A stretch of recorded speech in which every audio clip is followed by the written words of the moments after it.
In this video, I will test 3 different RSI strategies to find out which one makes the most money.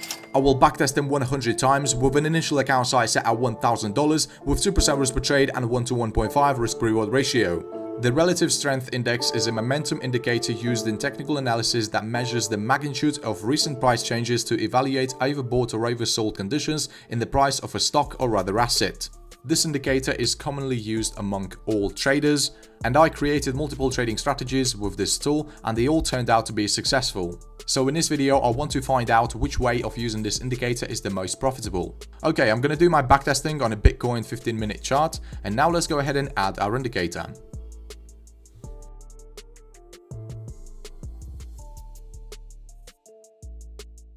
Okay, for our first strategy, we're going to need to make some adjustments.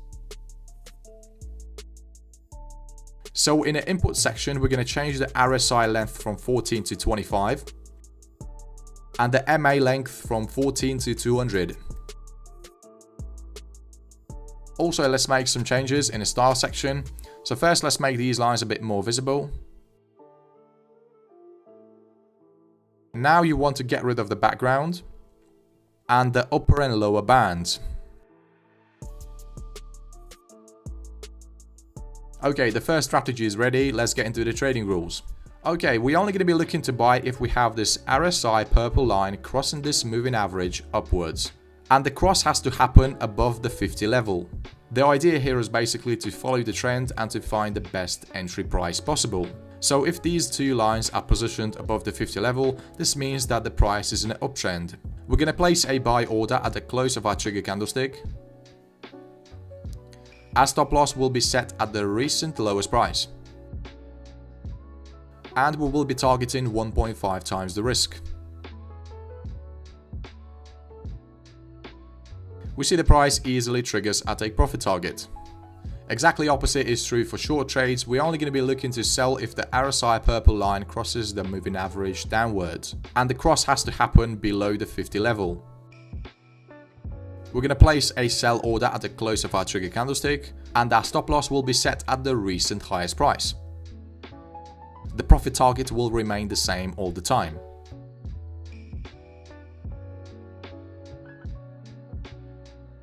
So you get the idea. When the price is making lower lows and lower highs,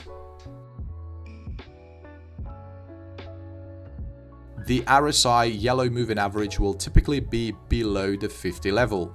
This is really helpful as we don't want to be taking any long positions when the bears control the market. Okay, so let's actually do our first backtesting and see how well this strategy would perform in different market conditions.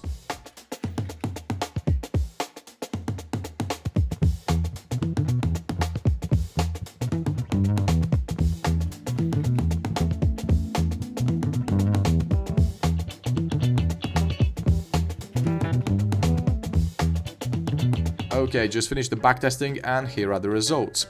The win rate for this strategy is only 45% and we increased our account size by 24.48%. I found those 100 setups within 3 months, so these results are quite average. We see we were suffering a lot of drawdowns.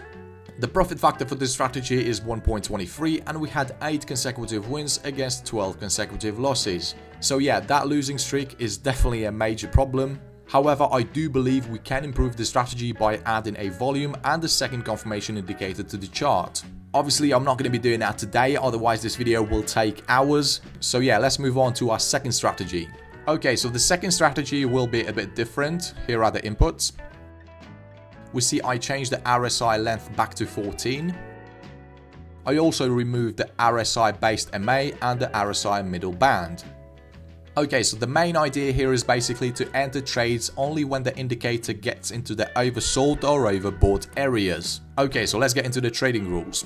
So we're only going to be looking to buy when we have the RSI breaking above the upper band. This is exactly opposite of what everyone else is doing. The traders would usually wait for the RSI to get into the overbought area, and as soon as the line crosses back down, they would enter a short position.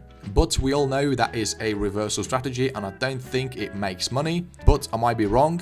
I will actually backtest that strategy next, so stay tuned. Okay, so we're going to take a long position at the close of our trigger candlestick. We're going to set our stop loss at the recent lowest price. and we're going to be targeting 1.5 times the risk.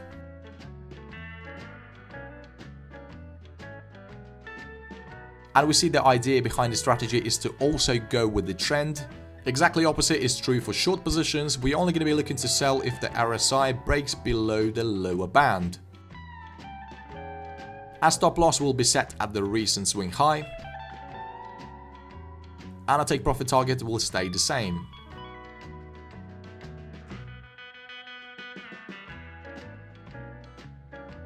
We see this strategy is also pretty good at eliminating trades when the market is moving sideways. Obviously, I'm not saying it's doing a perfect job, but still, I think this strategy has potential. So let's actually do our second backtesting, and I'm really excited to see those results.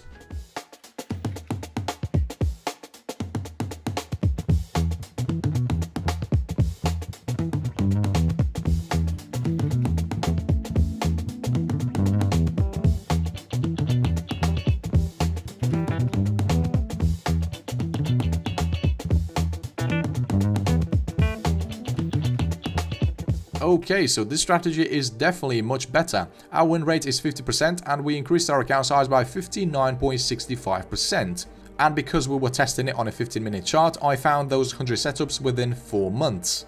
So the growth is pretty solid, pretty consistent, I would say. Also, don't forget that this is only one indicator. The results could be much better if we added some other tools to our chart.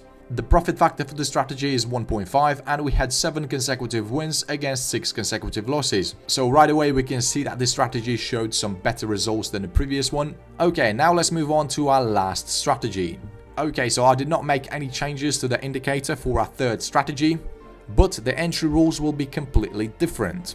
Okay, so for a long position to be valid, we first need to have the RSI getting into the oversold area. And as soon as it crosses the line back up, this is going to be a signal for us to take a long position. The money management rules will stay the same.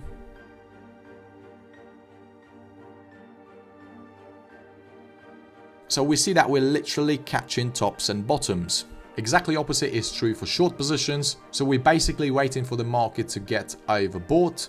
And we will place a sell order as soon as the RSI breaks below the upper band.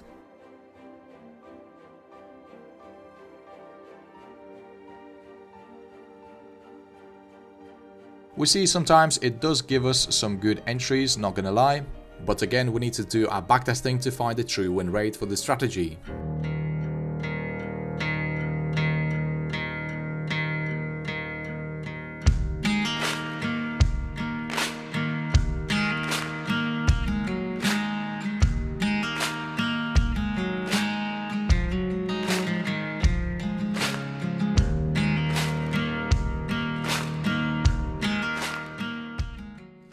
Okay, so the strategy number 3 is actually on a first place. Our win rate is 51% and we increased our account size by 67.79%. To be honest, I did not expect it to be this good, but as we can see, this strategy definitely made the most money. However, it wasn't really far away from our second strategy. The equity curve looks a bit choppy and we had a drawdown of around 12%. The profit factor is 1.56 and we had 6 consecutive wins against 6 consecutive losses. Obviously, I am not encouraging you to trade with any of these strategies because we should add more tools to our chart to have our strategy complete. But at least we know which way of using this indicator is more profitable. So yeah, I hope you enjoyed this video. Don't forget to smash the like button, it really helps with the channel. And also if you want to see more videos like this in the future, then feel free to subscribe to Trader IQ.